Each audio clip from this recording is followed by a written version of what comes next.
City Spies by James Ponti, a First Chapter Friday read aloud video with the Word Nerd. Today, as you listen, play along. Watch for the story quote that will appear on screen. Write it down, word by word, and then follow the instructions given to you by your teacher. Stick around till the very end to see if you've written it down correctly. Before we begin, I want to give a quick shout out to Mrs. Rodriguez's students at Nichols Middle School in Joshua, Texas. Thanks so much for being here today, you guys. I hope you love this story. Hi, my name is Zieba. Welcome to my channel, Learning with the Word Nerd, and another First Chapter Friday video.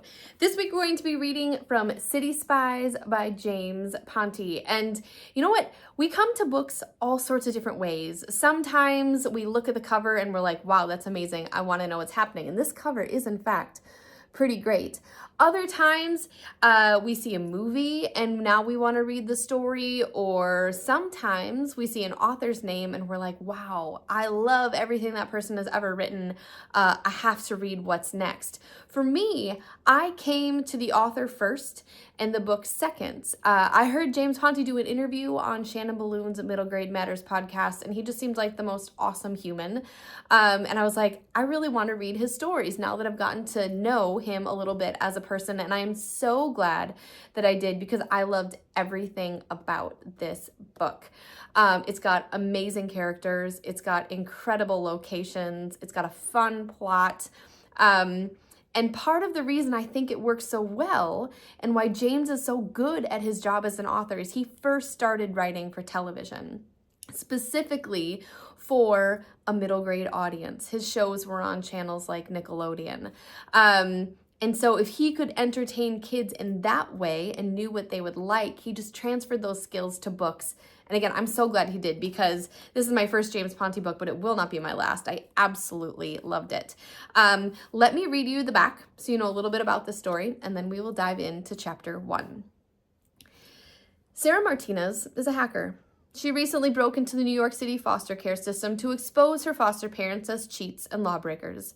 However, instead of being hailed as a hero, Sara finds herself facing years in juvenile detention and, even worse, being banned from using computers. Enter Mother, a British spy who offers her a way out of her current problem and the chance to make a home for herself within a top-secret M16 agency. Operating out of a base in Scotland, the City Spies are 5 kids from various parts of the world. When not attending the local boarding school, they're honing their unique skills such as sleight of hand, breaking and entering, observation, and explosives. Jumping right into action, Sara soon finds herself taking her computer savvy to Paris for an international youth summit, hacking into a rival school's computer to prevent them from winning €1,000,000, dangling 30 feet off the side of a building, and trying to stop a villain, all while navigating the complex dynamics of her new family.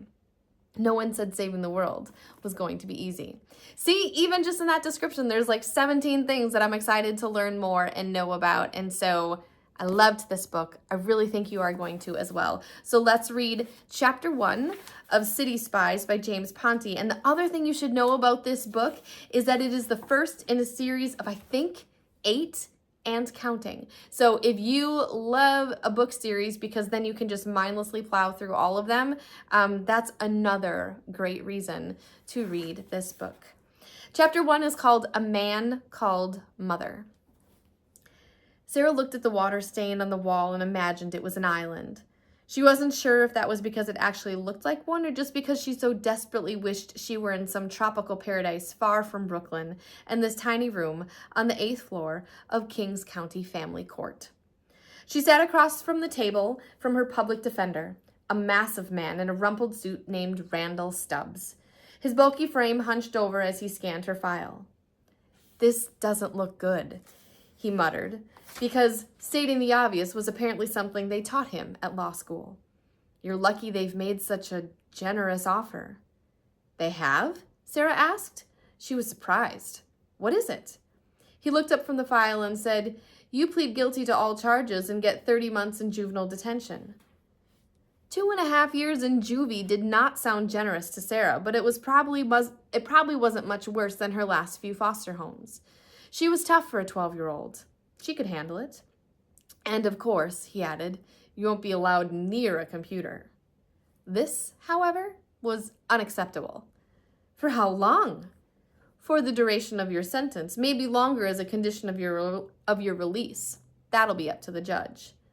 But all I did was, what? He interrupted. Hack into the computer network for the entire juvenile justice system of New York City? Is that what you were going to say? Because that's not what I call a all I did situation. I know, but I was only trying to. It doesn't matter what you were trying to do, he said. All that matters is what you did. You're lucky you're 12. If you were 13, you probably would have been bumped up to a higher court to make an example out of you. The weight of this hit her hard. For the first time, she regretted her actions. Not because they were against the law. Legal or not, she had no doubt that she'd done the right thing. But she'd never considered that she could be banished from the one corner of the world that made sense to her. The only time Sara ever felt at home was when she was sitting at a computer keyboard. I'll never hack again, she said. I promise. Oh, you promise? He responded sarcastically. Maybe you can cross your heart and hope to die once we get in court. I'm sure that will fix everything. Sara struggled when it came to controlling her temper, a diagnosis confirmed by multiple counselors and at least 2 school psychologists. Still, she tried to keep her cool as she looked at the man who was supposed to be helping her. She couldn't risk angering him because he was her only hope for a positive outcome. So she took a breath, counted to 10, a tip from one of those counselors whose names she'd long since forgotten. If I can't use a computer, she said, barely masking her desperation, then I can't do the one thing I'm good at. The one thing that makes me special. Yeah, well, you should have thought of that before you. She probably would have lost her temper right then and there if the door hadn't suddenly flown open and into the room stepped a man who was every way the opposite of her attorney. He was tall and thin, with a thatch of unruly black hair. His suit was impeccable. His tie matched his pocket square, and he spoke with a British accent. I do not have a good British accent, so I'm not going to try that here, but if you were the kind of person who did, it would be fun to read this with an accent. Sorry to interrupt, he said politely, but I believe you're in my seat.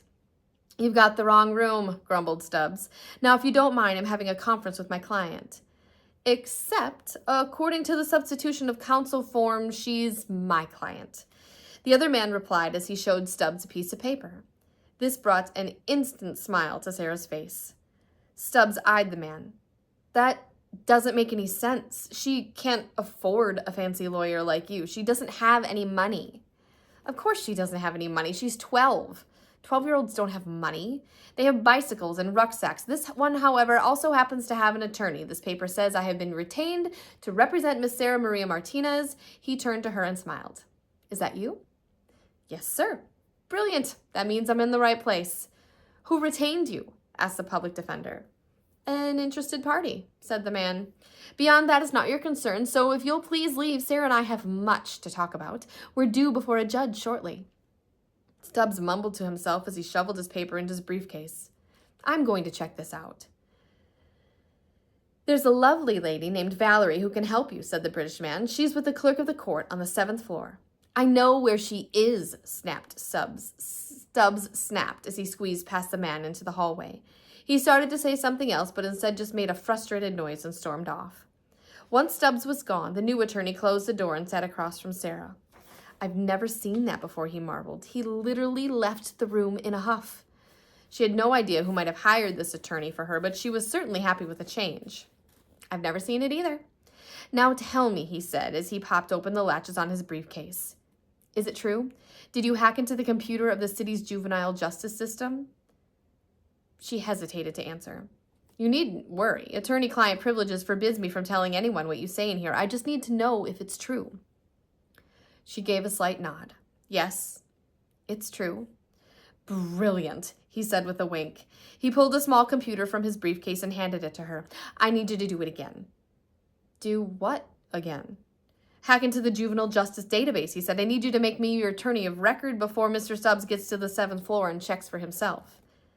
You mean you're not my attorney? Sara asked. Never set foot in a law school, he said conspiratorially. So chop chop. I've got an associate who's going to do a delay for him in the hallway, but she'll only be able to do that for so long. Sara's head was spinning.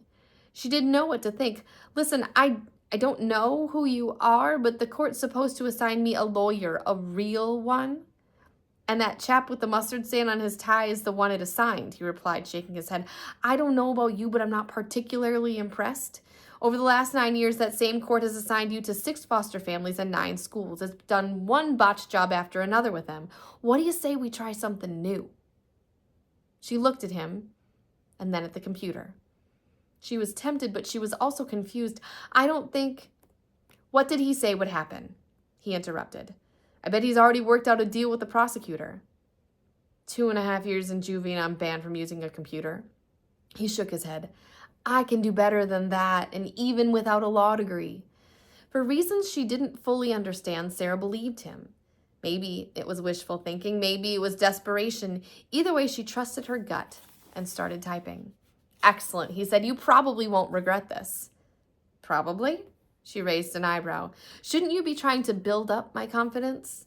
Only fools and liars speak with certainty about things beyond their control, he replied, and I'm optimistic, so I'd rate your chances around 87%. Sara smiled and continued typing. What kind of computer is this? Bespoke, he answered. I thought I knew all the computer companies, but I'd never heard of that one. It's not a company, he said. Bespoke means something that's been tailor-made to the specific needs of an individual. Someone made this for you? He nodded. Well, whoever bespoke is, it really knew what they were doing. Wait until you see the massive one, he said. You're going to love it. That is, if we're both not behind bars before the end of the day. Sara knew computers well, but she'd never seen one like this. It was fast and powerful, and she quickly shredded through the firewall that was supposed to protect the juvenile justice portal. They didn't even fix the back door I used the other day, she said in disbelief. Large institutions move slowly, he said. Hopefully large attorneys do too. It took her less than 2 minutes to reach the database for attorney assignments. She happily deleted the entry for Randall Stubbs and added, What's your name? Excellent question, he said as he pulled 3 passports out of his briefcase. Which sounds best? He read from the first one. Croydon St. Vincent Marlborough III. He gave a sour face. Seems a bit excessive, don't you think? She nodded. Yes. We'll pass on that one. He read from the next. Nigel Honeybuns? This one made him snicker. Honeybuns? I quite like that. He tucked it into a pocket in his briefcase. I think I'll save that one for another time. We're kind of in a hurry here, she reminded him. Right. Here we go, he said, reading from the last one. Gerald Anderson. That sounds like a proper barrister. Dull, boring, imminently forgettable, which is exactly what we want. That's my name, Gerald Anderson. He handed her the passport so she could check the spelling as she typed it into the database. I just click update, she said as she finished, and we're all set. He flashed a nervous smile and paused to listen. No alarms. He opened the door and leaned out into the hallway. No one rushing to arrest us. Nice work, Sara. Except now I have an attorney who's never gone to law school. I've watched a ton of courtroom dramas on the telly, he said. I can handle an appearance before a judge. Don't you mean probably? She replied. He smiled at this. Right. Probably. First, though, I'll need the details about the hack. I'm sure they're all in there, she said, pointing to the file. This only tells me what you did, he replied. I want to know the reason. The lawyer, the one who actually went to law school, said it didn't matter why I did it. It may not matter to him. It might not even matter to the judge, but it matters to me. Very much. She thought about her answer for a moment, trying to come up with the most straightforward way to tell it. She didn't want to get upset. She hated showing emotions in front of anyone. My most recent foster parents, Leonard and Deborah Clark. Yeah, them, she said with a sneer. They like to take in more kids than they have room for because the state pays them by the kid. More kids means more money, whether they spend it on us or not. No one really checks on that. We were crammed into bedrooms that were too small. Rather than get everyone a meal, they put food in the middle of the table so it looked like there was more than there was. They call it family style, which is a joke because they treated us like anything but a family. A new kid named Gabriel came about a month ago. He was scared, sad, lonely, everything you'd expect from a 5-year-old. He liked me because we were the only Hispanic kids in the house. You spoke Spanish to him? Sometimes, she said, until they made us stop. Mr. Clark told me, you're in America now, so speaking English is something you're going to have to get used to. The lawyer shook his head. And what did you say to that? I pointed out that Puerto Rico was already part of America, and I'd spent that almost my entire life in Brooklyn, and that if he really wanted to speak English well, he shouldn't end, sorry, let me start that sentence over because I'm apparently not speaking clear English right now. I told him that I'd spent my entire life in Brooklyn, and that if he really wanted to speak English well, he shouldn't end sentences with prepositions. The man laughed. Cheeky. I'm not exactly sure what cheeky means, but his cheeks turned red, so I guess so, she replied. Did he get in trouble? He asked. She nodded, the humor of the moment gone. I could handle his punishment, though. It was Gabriel who couldn't. Why was Gabriel punished? She paused and saw him studying her expression. He wanted to watch her eyes as she spoke. One night he wet his bed, she answered, and to punish him they locked him in the hall closet. I could hear him crying. They didn't care. They would have let him cry all night, so I got up and let him out. And then what happened, he asked. They locked me in the closet with him, told me I had to learn my place. So I picked the lock from the inside and let us both out. She was on the verge of tears, so she stopped for a moment. And then, he prodded. They locked us outside on the roof. They left us up there all night. It was cold. It was terrifying. The next morning I went to school and got a pass to the computer lab and started working. First, I hacked the juvenile justice database to see how many kids had been sent to the Clarks. Then I hacked their bank accounts to show how much money they were taking in and where they were actually spending it. You're not being charged with hacking the bank, he said, flipping through the pages. She grinned. Yeah, they dropped their complaint. I'm pretty sure they don't want the world to find out a 12-year-old girl beat their security system. Nice, he said. I might be able to use that later. What'd you do with this information once you'd gotten it? I sent everything to my social worker, she said. And you know how stupid I am? When I saw the police coming up to the house, I thought they were going to arrest the two of them. For about 45 seconds, I was happy. But they arrested you instead? She nodded. The Clarks even had the other kids line up on the porch so they could see me being let out of the house in handcuffs. She closed her eyes tight, determined not to let a single tear fall. They said, this is what happens to criminals. He actually heard the story the night before through a listening device, but he liked hearing stories twice. He wanted to see if they changed. That was always a good indicator of how truthful they were. Besides, seeing her face as she recalled it told him everything he needed to know. That's a good reason, he said. I can work with that. I can make this a lot better. Don't you mean probably? She asked. He smiled warmly. No, I'm certain I can, but I'll need you to do something difficult, something the reports in the file say that you are completely incapable of. What's that? She asked. I need you to trust me. No matter what I say or do, I need you to trust me. How can I trust you? She asked. I don't even know your name. Sure you do. It's Nigel Honeybuns. It's Gerald Anderson. Sometimes it's even Croydon St. Vincent Marlborough III. It all depends on the situation, he said with a shrug. But my friends and colleagues, and I do hope that's a group you'll soon to consider yourself to be a part of, they call me Mother. For the first time since Sarah had been arrested, she laughed. Mother? That's an unusual name for a man. True, he said, smiling at her. But I'm an unusual man, wouldn't you say? If you want to find out what happens next to Sarah and the rest of the City Spy kids, absolutely pick up a copy of City Spies by James Ponti. I promise you will not be disappointed with this adventurous, fun story. Pick it up from your school library. They probably have it. Otherwise, you can check your local indie bookstore. And as always, I will put the Amazon link down in the video description box for you. Thank you so much for joining me for another First Chapter Friday video. I hope you come back again next week for another one. I'll see you next time. Happy reading. This week's mystery quote says, "Bad guys never wait, so good guys can't be late." How'd you do? Did you write it down correctly? To continue reading City Spies by James Ponti or any of the other books in his series, pick up a copy from your school library, purchase one from your favorite local indie bookstore, or grab it via the Amazon link down in the video description box below. Then be sure to check out the rest of the First Chapter Friday videos I've got for you on my channel. There are more than 200 ready and waiting for you. And last thing, before you go, please like this video and subscribe. And teachers, check the video description box for a link to free First Chapter Friday freebies. I would love for you to have these resources and share them with your students. I'll see y'all again next time. Happy reading.